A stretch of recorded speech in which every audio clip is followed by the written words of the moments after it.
नमस्कार, जोहार। मैं याचना जायसवाल, आप देख रहे हैं न्यूज झारखंड। चलिए जानते हैं सुबह से लेकर शाम तक की झारखंड की तमाम बड़ी खबरों को। तेलंगाना में टनल धंसा, गुमला के 4 मजदूर फंसे। 1 साल पहले काम करने गए थे।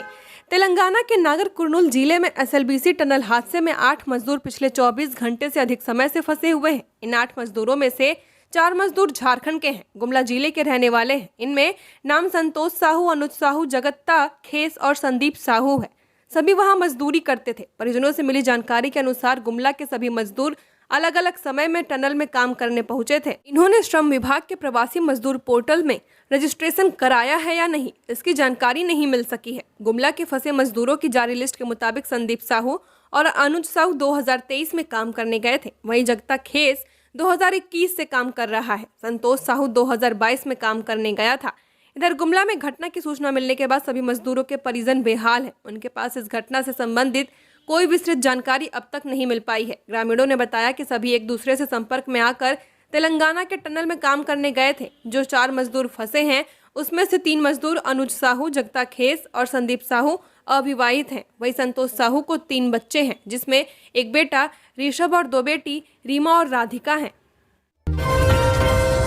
सीएम हेमंत सोरेन ने तेलंगाना के मुख्यमंत्री से श्रमिकों की सुरक्षित रेस्क्यू का किया आग्रह। कहा, झारखंड सरकार हर जरूरी मदद के लिए तैयार।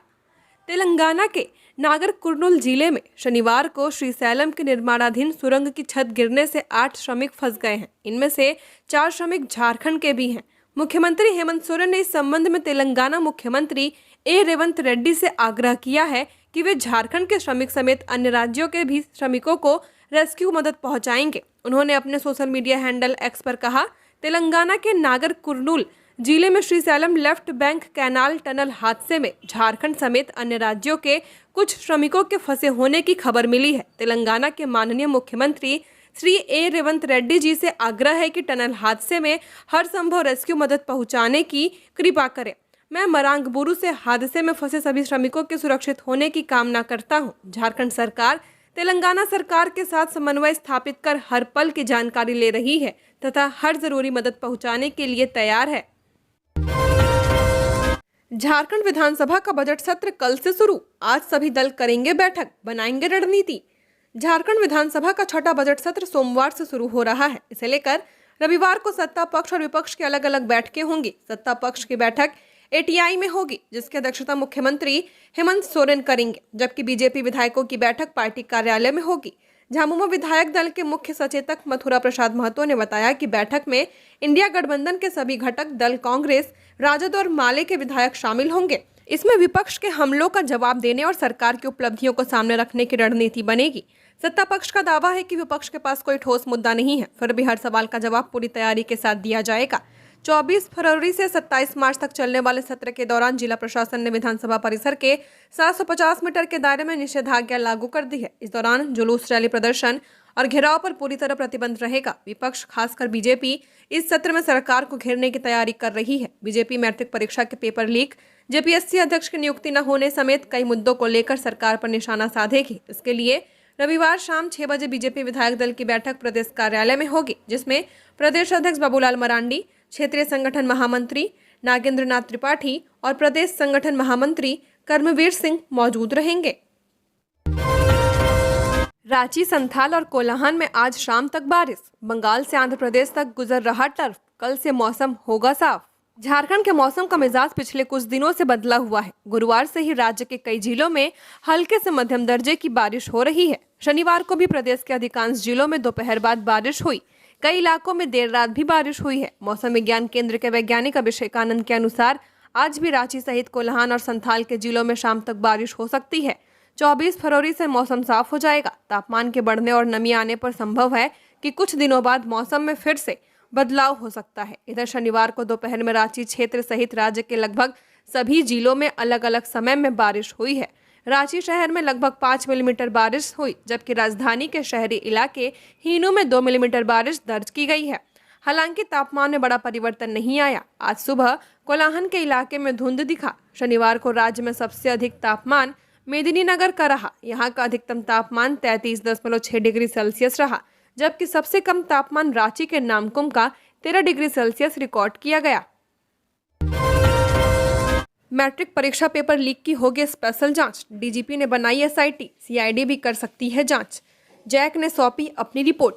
झारखंड एकेडमिक काउंसिल की ओर से ली जा रही मैट्रिक परीक्षा के पेपर लीक मामले की स्पेशल जांच की जाएगी। इसके लिए डीजीपी अनुराग गुप्ता ने एसआईटी बनाई है। वहीं सीआईडी को भी जांच की जिम्मेदारी दी जा सकती है। डीजीपी ने कहा कि मामले की जांच तेज कर दी गई है। प्रश्न पत्र लीक के तार कोडरमा से जुड़े हुए हैं। कई डिजिटल डिवाइस जब्त किए गए हैं, उसकी जांच की जा रही है। इस मामले में कई गिरफ्तारियां भी हुई हैं। कई को हिरासत में लेकर पूछताछ किया जा रहा है। जल्द इस पूरे मामले का पटाक्षेप कर दिया जाएगा। डीजीपी ने चेतावनी जारी की है, जो लोग पुराने प्रश्न पत्र को वायरल कर छात्रों को भ्रमित कर रहे हैं, वैसे लोगों को जेल भेजा जाएगा। इधर झारखंड एकेडमिक काउंसिल ने मैट्रिक के पेपर लीक से लेकर अब तक की वस्तु स्थिति से शिक्षा विभाग को अवगत करा दिया है। शनिवार को जैक की ओर से रिपोर्ट सौंपी गई है। जानकारी के मुताबिक जैक ने अपनी रिपोर्ट में प्रश्न पत्र आउट होने और इसके बाद की गई अब तक कार्रवाई की जानकारी विभाग को दी है। वहीं रिपोर्ट में इस बात की जानकारी भी दी गई है कि जिलों में चल रही जांच की स्थिति क्या है, प्रारंभिक जांच में क्या कुछ सामने आया है। महाशिवरात्रि पर देवघर में निकलेगी भव्य शिव बारात, लेजर शो होगा आकर्षण का केंद्र। देवघर के बाबा बैजनाथ धाम में महाशिवरात्रि के अवसर पर तैयारियां जोरों पर चल रही हैं। इस खास अवसर पर पर्यटन विभाग की ओर से बाबा नगरी में भव्य शिव बारात निकाली जाएगी, जो इस साल के प्रमुख आकर्षणों में से एक होगी। शिव बारात में लेजर शो और ड्रोन के माध्यम से विशेष प्रदर्शन किया जाएगा, जबकि आतिशबाजी भी बारात की रौनक को बढ़ाएगी। इस बारात की तैयारी युद्ध स्तर पर की जा रही है। शिव बारात का उद्घाटन 26 फरवरी को केकेएन स्टेडियम में होगा, जिसमें सरकार द्वारा नामित पदाधिकारी और स्थानीय प्रतिष्ठित लोग भाग लेंगे। उद्घाटन के बाद आरएल सराफ और केकेएन स्टेडियम से झांकियां निकाली जाएंगी। इन झांकियों में कलाकारों की टोलियां और देवी देवता बने कलाकार शामिल होंगे, जो बारात में अपनी प्रस्तुति देंगे। जिला प्रशासन की ओर से केकेएन स्टेडियम में भव्य स्टेज का निर्माण किया जा रहा है, जहां सांस्कृतिक कार्यक्रम का आयोजन भी किया जाएगा। सुरक्षा के मद्देनजर पुलिस प्रशासन द्वारा ड्रोन कैमरे से बारात की निगरानी की जाएगी, ताकि हर पहलू पर सतर्कता रखी जा सके। इस बारात के आयोजन को लेकर लोगों में भारी उत्साह देखा जा रहा है और यह आयोजन इस बार महाशिवरात्रि के पर्व को और भी खास बनाने वाला है। तेलंगाना टनल हादसा, 8 मजदूरों का रेस्क्यू ऑपरेशन जारी। एनडीआरएफ बोला अंदर आवाज लगाई, रिस्पांस नहीं मिला, पानी कीचड़ निकालने हैवी पंप मंगाया। तेलंगाना के नागर कुर्नूल जिले में निर्माणाधीन Srisailam left bank canal tunnel का एक हिस्सा 22 फरवरी को ढह गया है। इस दौरान 8 कर्मचारी फंस गए हैं। एसडीआरएफ रेस्क्यू ऑपरेशन चला रहा है। एसडीआरएफ के अधिकारी के मुताबिक सुरंग के अंदर जाने का कोई रास्ता नहीं है, घुटनों तक कीचड़ है। सुरंग के अंदर ऑक्सीजन भेजी जा रही है। पानी निकालने के लिए 100 हॉर्स पावर का पंप मंगवाया गया है। रेस्क्यू के लिए एनडीआरएफ के 145 और एसडीआरएफ के 120 जवान तैनात हैं। सेना की एक इंजीनियर रेजिमेंट जो सिकंदराबाद में इन्फेंट्री डिवीजन का हिस्सा है, उसे भी स्टैंड बाय पर रखा गया है। हादसा 22 फरवरी की सुबह करीब 8:30 पर हुआ था। टनल के एंट्री पॉइंट से 14 किलोमीटर अंदर टनल की छत का करीब 3 मीटर का हिस्सा ढहा है। इस दौरान टनल के अंदर करीब 60 लोग काम कर रहे थे। 52 लोग किसी तरह जान बचाकर निकल आए हैं, लेकिन टनल बोरिंग मशीन चला रहे 8 लोग फंस गए। इनमें 2 इंजीनियर, 2 मशीन ऑपरेटर और 4 मजदूर हैं। रेस्क्यू ऑपरेशन चलाया जा रहा है। झारखंड के तीरंदाजों का एशिया कप 2025 में शानदार प्रदर्शन, 2 गोल्ड मेडल किए अपने नाम। थाईलैंड में आयोजित एशिया कप 2025 तीरंदाजी टूर्नामेंट में भारतीय तीरंदाजों ने अपना परचम लहराया है। इस टूर्नामेंट में भारत ने शानदार प्रदर्शन करते हुए 5 स्वर्ण, 2 रजत और 1 कांस्य सहित कुल 8 पदक अपने नाम किए हैं। इनमें से 2 पदक झारखंड राज्य के तीरंदाजों ने जीते हैं, जिनमें टाटा आर्चरी एकेडमी के गोल्डी मिश्रा और कर्ण आर्चरी एकेडमी के विष्णु चौधरी शामिल हैं। मिली जानकारी के अनुसार इस टूर्नामेंट में विष्णु चौधरी ने 3 मेडल जीते। सबसे पहले गोल्डी मिश्रा, राहुल और विष्णु चौधरी की भारतीय पुरुष रिकर्व टीम ने फाइनल में चीन को 5-1 से हराकर स्वर्ण पदक जीता। इसके बाद विष्णु ने व्यक्तिगत रिकर्व पुरुष स्पर्धा में ही स्वर्ण जीता और फाइनल में राहुल को 6-2 से हराया। वहीं पश्चिम बंगाल के पुरुलिया जिले की बसंती महतो ने महिलाओं की रिकर्व व्यक्तिगत स्पर्धा में शानदार प्रदर्शन करते हुए स्वर्ण पदक 0-4 से पिछड़ने के बाद उन्होंने चीनी ताइपो की फोंग यूजू को 6-4 से हराकर गोल्ड जीता। श्राद्ध से लौट रहे बाइक सवार युवकों ने पेड़ में मारी जोरदार टक्कर, 2 की मौत। जिले में बीती रात श्राद्ध कर्म से लौट रहे बाइक सवार 3 युवकों ने पेड़ में जोरदार टक्कर मार दी। इस हादसे में 2 युवकों की घटनास्थल पर ही मौत हो गई, जबकि एक युवक घायल हो गया है। हादसे में घायल युवक का नाम दीपक हेम्ब्रम है, जो दुमका मुफस्सिल थाना क्षेत्र के गोलपुर गांव का रहने वाला है। वह सीधो कान्हू मुर्मू विश्वविद्यालय में सुरक्षा गार्ड के पद पर कार्यरत है।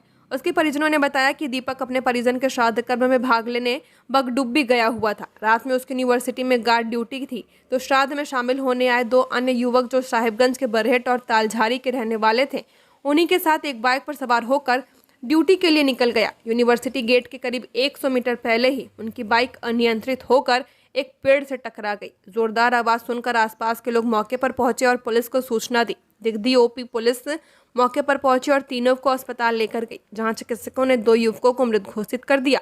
फिलहाल दीपक हेम्ब्रम का इलाज चल रहा है। नेता प्रतिपक्ष नहीं चुने जाने पर मंत्री इरफान अंसारी का बीजेपी पर तंज। बोले, भाजपा को जनता हित नहीं सिर्फ स्वार्थ चाहिए। झारखंड सरकार के स्वास्थ्य मंत्री अक्सर अपने बयानों को लेकर सुर्खियों में रहते हैं। स्वास्थ्य मंत्री इरफान अंसारी ने झारखंड विधानसभा में अब तक नेता प्रतिपक्ष और भाजपा विधायक दल के नेता का चयन नहीं किए जाने पर भाजपा पर तंज कसा है। उन्होंने कहा कि भाजपा को सदन और आम जनता के हित से कोई लेना देना नहीं है। सत्ताधारी दल विपक्ष की भूमिका निभाएगा। मंत्री इरफान अंसारी ने भाजपा पर तंज कसते हुए तीखी प्रतिक्रिया दी है। उन्होंने कहा कि बजट सत्र शुरू होने वाला है, लेकिन अब तक भाजपा अपने विधायक दल का नेता नहीं चुन पाई है। उन्होंने भाजपा पर आरोप लगाते हुए कहा कि भाजपा को अपने स्वार्थ के अलावा सदन और आम जनता के हित से कोई लेना देना नहीं है। भाजपा सिर्फ राजनीति करती है। रांची के 7 थाना प्रभारियों का किया गया ट्रांसफर। यहाँ देखें लिस्ट, किसकी कहां पोस्टिंग हुई। रांची के डीआईजी सह एसएसपी चंदन कुमार सिन्हा ने राजधानी के 7 थाना प्रभारियों का स्थानांतरण कर दिया है। इसकी लिस्ट आज ही जारी कर दी गई है। लिस्ट के अनुसार सदर थाना में रणजीत कुमार सिन्हा को प्रभार दिया गया है। सुखदेव नगर थाना में अभिषेक कुमार को भेजा गया है। इसके अलावा और 5 थाना प्रभारियों का स्थानांतरण किया गया है। इनमें ये नाम शामिल हैं। जानकारी हो कि हाल ही में रांची एसएसपी ने पिठौरिया थाने का औचक निरीक्षण किया था, जिसमें लापरवाही मिलने पर थाना प्रभारी गौतम राय को सस्पेंड कर दिया गया। इसके बाद अभय कुमार को पिठौरिया का नया थाना प्रभारी बनाया गया है। इसी तरह इटकी थाना प्रभारी अभिषेक कुमार के खिलाफ भी अनियमितता की शिकायतें मिली थी। इस पर कार्रवाई के दौरान हुए इटकी से हटाकर सुखदेव नगर थाना भेज दिया गया है। सरायकेला में बाइक की टक्कर से घायल युवक रात भर सड़क पर तड़पता रहा, हुई मौत। सरायकेला जिले के राजनगर मार्ग पर नौरोडीह के समीप शनिवार की देर शाम अज्ञात वाहन की चपेट में आने से युवक की मौत हो गई। घटना की जानकारी होने पर स्थानीय लोगों ने इसकी सूचना सरायकेला थाना को दी। सूचना पाकर मौके पर पहुंची पुलिस ने शव को कब्जे में लेकर पोस्टमार्टम के लिए सदर अस्पताल भेज दिया है। मृतक युवक की पहचान सरायकेला निवासी 35 वर्षीय सुरेश राणा के रूप में की गई है। घटना शनिवार की शाम करीब 7 से 8 बजे की बताई जा रही है। घटना के संबंध में मिली जानकारी के अनुसार सरायकेला का सुरेश कुमार राणा नौरोडीह में नगर पंचायत द्वारा बनाए गए फ्लैट पर रहता था। शनिवार की शाम वह किसी काम से अपने फ्लैट से बाहर निकला, तभी सड़क पार करने के दौरान एक तेज रफ्तार अज्ञात बाइक ने उसे जोरदार टक्कर मार दी। घटना के बाद बाइक सवार युवक मौका पाकर फरार हो गया। स्थानीय लोगों के अनुसार शनिवार की शाम हुई बारिश और घटनास्थल पर घोर अंधेरा होने के कारण घायल सुरेश को कोई देख नहीं पाया, जिसके कारण वह रात भर सड़क पर तड़पता रहा और उसकी मौत हो गई। रविवार की सुबह कुछ लोगों ने सड़क पर गिरे सुरेश को देखा और इसकी सूचना पुलिस को दी। पलामू बनेगा ट्रैफिक जिला, बस स्टैंड और पुलिस लाइन शहर से बाहर होगा शिफ्ट। पलामू ट्रैफिक जिला बनेगा, जबकि मेदिनीनगर, हुसैनाबाद और छतरपुर में भी ट्रैफिक थाने बनाए जाएंगे। इस संबंध में पुलिस मुख्यालय को प्रस्ताव भेजा गया है। वहीं पलामू पुलिस स्टेडियम को मेदिनीनगर शहर के बाहर शिफ्ट किया जाएगा। मेदिनीनगर बस स्टैंड को भी शहर से बाहर शिफ्ट करने की योजना है। दरअसल जिला विकास समन्वय एवं निगरानी समिति की बैठक में इस संबंध में प्रस्ताव लाया गया है। बैठक की अध्यक्षता पलामू सांसद विष्णु दयाल राम ने की है, जबकि बैठक में झारखंड सरकार के वित्त मंत्री राधाकृष्ण किशोर, विधायक डॉक्टर शशि भूषण मेहता, आलोक चौरसिया, डीसी शशि रंजन और एएसपी रिस्मा रमेशन मौजूद थे। बैठक में पलामू पुलिस की ओर से बताया गया कि पलामू को ट्रैफिक जिला बनाने का प्रस्ताव मुख्यालय को भेजा गया है। हेमंत सरकार ने मनरेगा मजदूरों को दी खुशखबरी, अब मिलेगा पहले से 1.5 गुना अधिक भुगतान। झारखंड के मनरेगा श्रमिकों के लिए अच्छी खबर है। उन्हें पहले की तुलना में अब कम काम करने पर भी उतनी ही राशि मिलेगी जितनी पूर्व में मिल रही थी। नई गणना के अनुसार अब पहले की तुलना में 1.5 गुना कम काम करने पर भी उतना ही मेहनताना दिया जाएगा जितना पूर्व में मिलता था। पूर्व में मनरेगा मजदूरों को 73 CFT मिट्टी काटने पर एक दिन की हाजिरी मानी जाती थी, लेकिन अब यह आंकड़ा 50.4 CFT पर सीमित हो चुका है। दिव्यांगजनों और महिलाओं के लिए आंकड़ा और भी कम हो गया है। इन्हें एक दिन की मजदूरी के लिए अब कम मेहनत करना होगा। मनरेगा के तहत टाइम एंड मोशन स्टडी के माध्यम से पूरे देश में मजदूरी तय की जा रही है। झारखंड में इसके माध्यम से यह निर्धारित हो चुका है कि अब एक दिन की हाजिरी के लिए मजदूरों को 50.4 CFT मिट्टी काटना होगा। जाहिर सी बात है कि मेहनत कम करना होगा। आंकड़ों की तुलना करें तो पहले से 45% कम मेहनत पर ही एक दिन की हाजिरी निकल जाएगी।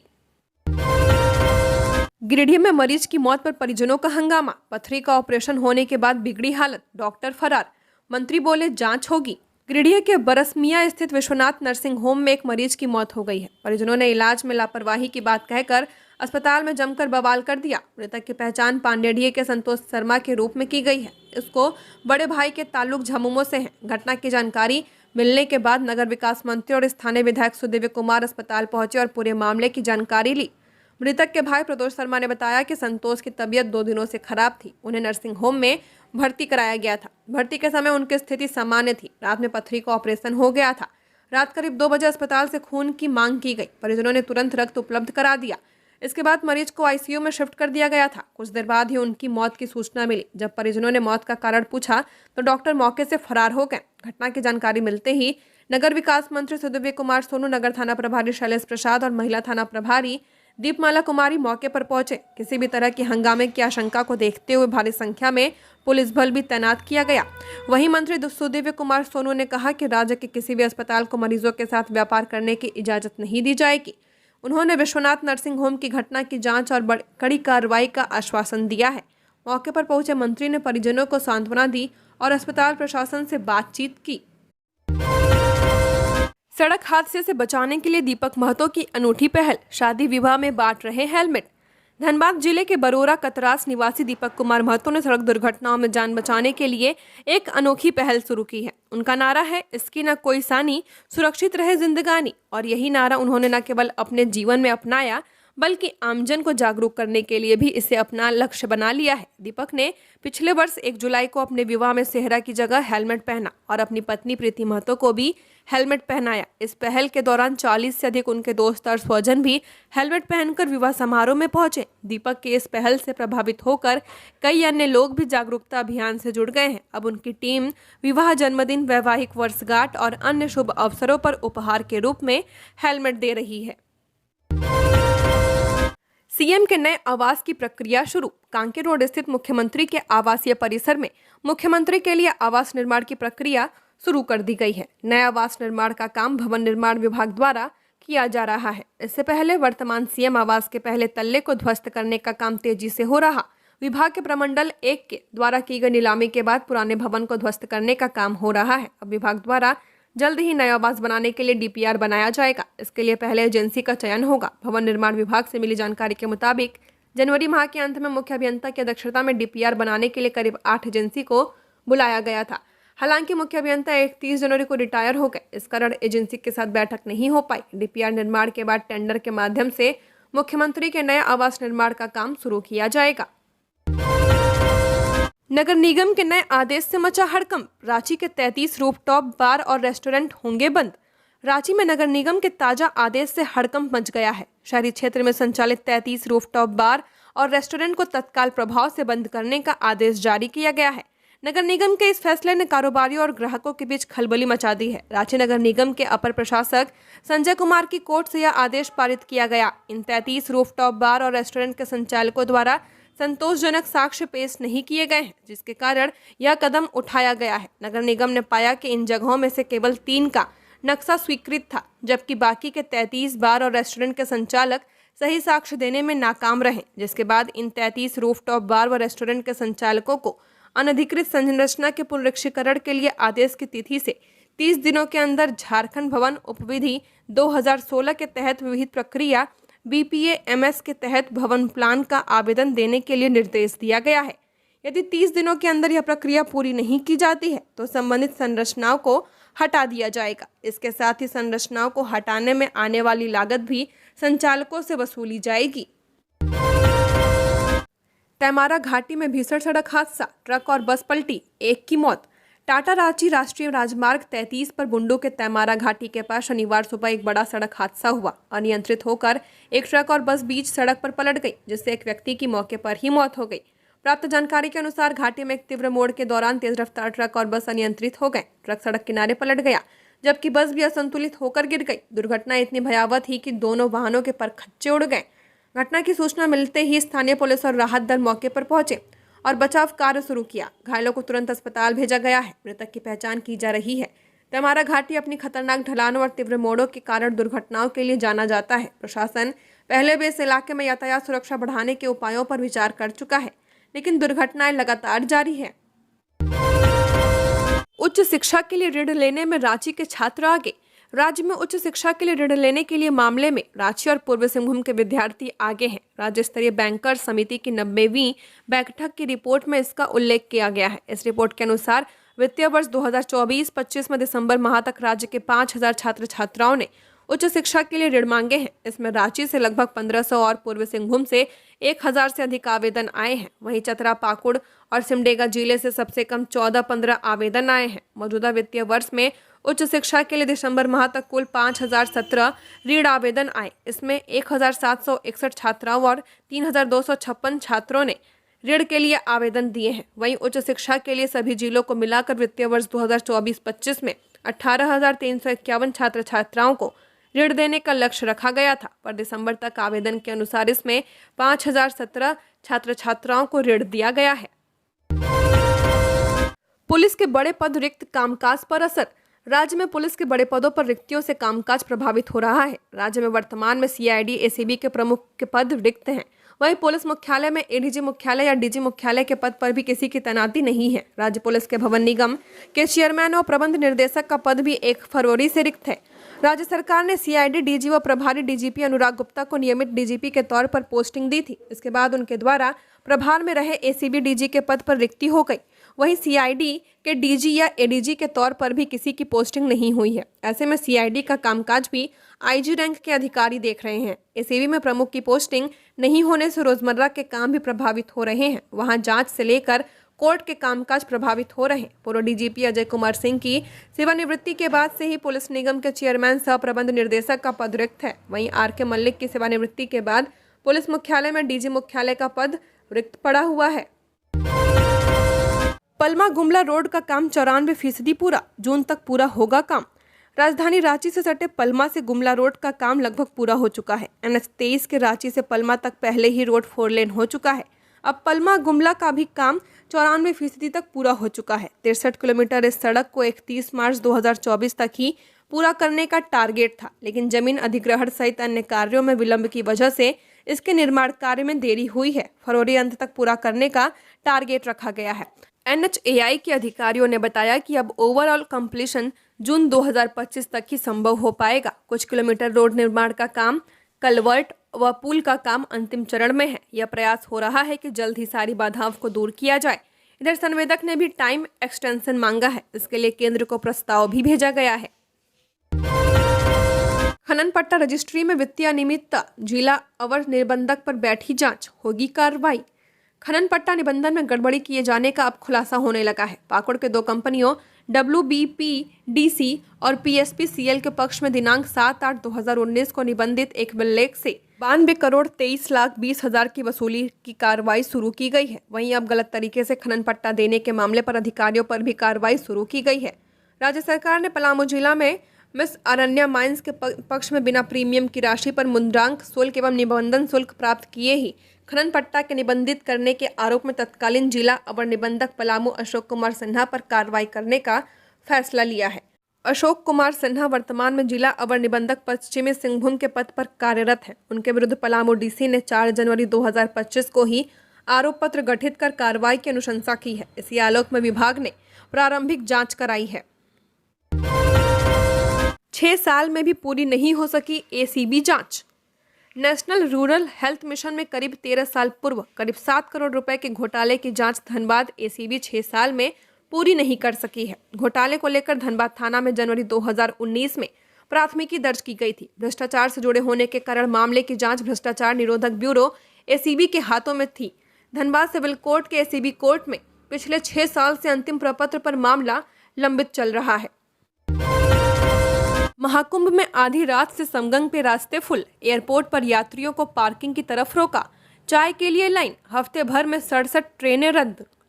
महाकुंभ का आज 42वां दिन है। मेला खत्म होने में 3 दिन और बचे हैं। आखिरी वीकेंड पर श्रद्धालुओं की भीड़ बढ़ गई है। आधी रात से संगम की ओर जाने वाले रास्ते श्रद्धालुओं से फुल हैं। दोपहर 12 बजे तक 60 लाख श्रद्धालुओं ने स्नान कर लिया है। 13 जनवरी से अब तक 61.34 करोड़ श्रद्धालु स्नान कर चुके हैं। एयरपोर्ट पर चाय कॉफी के लिए लाइन लगी हुई है। एयरपोर्ट के अंदर ज्यादा भीड़ होने की वजह से यात्रियों को बाहर पार्किंग की तरफ रोका गया। फ्लाइट आने के 3 घंटे पहले अंदर एंट्री दी जा रही है। यूपी सरकार ने कहा इस समय दुनिया में 120 करोड़ सनातनी हैं।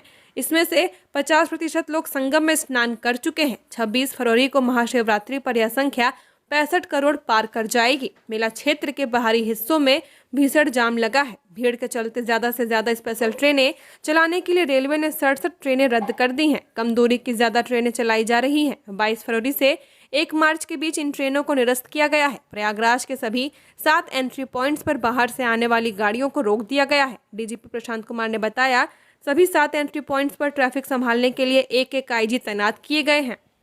झारखंड की और खबरों के लिए बने रहिए हमारे साथ। हमारे चैनल न्यूज़ झारखंड पर चैनल को सब्सक्राइब करें, साथ बेल आइकन को प्रेस करें। नमस्कार।